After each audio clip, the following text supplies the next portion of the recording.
ચાલો બાળકો એકવાર જોરદાર તાલી પાડો જોઈએ. સરસ. હવે અદબ બધાએ ધ્યાન દઈ અને સાંભળવાનું છે. એટલે બેન પ્રશ્નો પૂછે ને તો પછી ત્યારે જવાબ આપવાના છે. બાળકો આજે આપણે પારસી જાતિ છે ને એના વિશે અને એના તહેવાર એટલે કે નવરોજ વિશે આપણે શીખવાનું છે.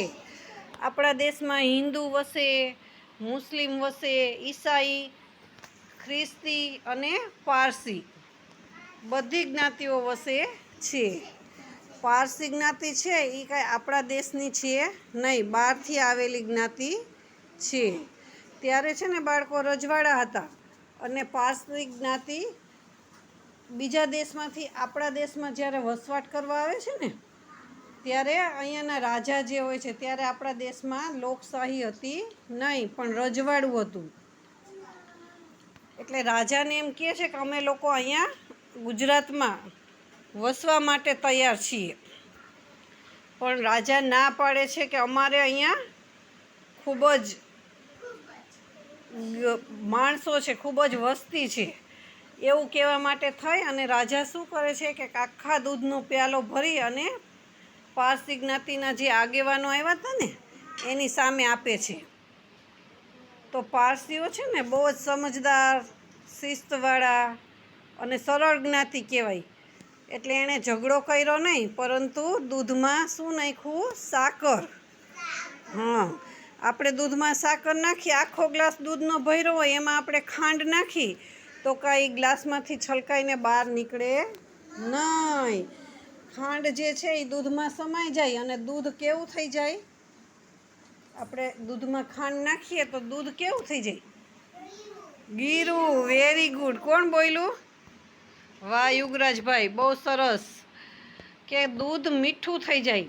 એટલે પારસી જ્ઞાતિએ શું કીધું રાજાને? કેવો સંદેશો આપ્યો કે અમે છે ને તમારી પ્રજા સાથે જેમ દૂધમાં ખાંડ ભળે ને એમ અમે તમારી સાથે ભળી જાશું.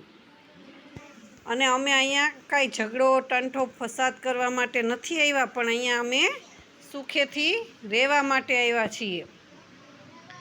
પછી પારસી જ્ઞાતિ છે જે એ ગુજરાતમાં વસી ગઈ. હવે પારસીઓનો તહેવાર એટલે કે નવરોજ, જે નવું અનાજ ઉગે એ 21મી માર્ચે આપણે ઘઉં વાવ્યા હોય ખેતરમાં તો એ લણી કાઢવી અને આપણા ઘરે આવી જાય. તો પારસી લોકો જે છે એ નવા ઘઉંમાંથી લાડવા બનાવે, જુદી જુદી જાતની વાનગી બનાવે. એટલે એના તહેવારને શું કહેવાનું? નવરોજ. શું? નવું અનાજ આવે અને જેની ઉજવણી કરે એ તહેવારને, પારસીઓના તહેવારને આપણે શું કહીએ છીએ? નવરોજ. શું? બાળકો આજે તમે કઈ જ્ઞાતિ વિશે શીખું? કઈ પ્રજાતિ વિશે શીખું? મેં તમને અત્યારે કઈ જાતિ વિશે શીખવાડ્યું? કોણ વસી ગયું આપણા ગુજરાતમાં આવીને?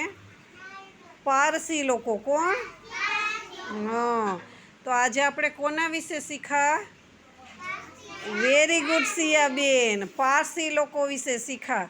જેમ તમે લોકો હિન્દુ છો ને એમ એ લોકો પારસી કહેવાય. બરાબર ને? પારસીનો તહેવાર કયો? ચાલો હમણાં જ મેં તમને શીખવાડ્યું કે પારસીનો તહેવાર કયો? નવરોજ. કયો? નવું અનાજ આવે અને એમાંથી પારસી લોકો મિષ્ટાન બનાવે એને શું કહેવાય? નવરોજ. રાજાએ શું ભરીને મોકલ્યું હતું? નહીં, રાજાએ શું ભરીને મૂક્યું? અહીંયા રહેવા આવ્યા હતા, પણ રાજાએ શું ભરીને આપ્યું એ લોકોને? દૂધનો પ્યાલો. શું? દૂધનો પ્યાલો. પછી પારસી લોકોએ દૂધના પ્યાલામાં શું નાખ્યું? ખાંડ. વેરી ગુડ, વેરી ગુડ ખુશાલભાઈ, બહુ સરસ. હવે આવું બધું યાદ રાખજો. બરાબર ને? તમને આ બધું સાંભળવાની મજા આવી? નવું નવું જાણવાની મજા આવી? તો ચાલો બાળકો એકવાર તાલી પાડી દો જોઈએ.